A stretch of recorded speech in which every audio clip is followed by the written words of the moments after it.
Here I have Motorola Moto E7i Power, and today I'm going to show you how to change ringtone on this device. So firstly, you have to open settings, then go to the sound section, and then on ringtone.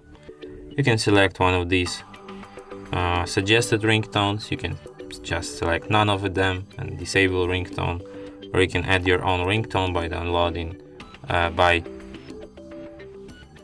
selecting any file, any MP3 file from your phone storage, but I don't have any custom files. It's like the same one that I have here. So let's listen to some of them.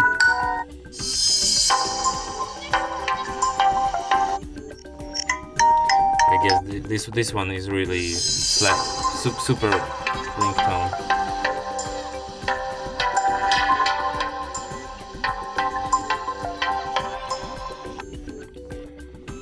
And that's it. Thanks for watching.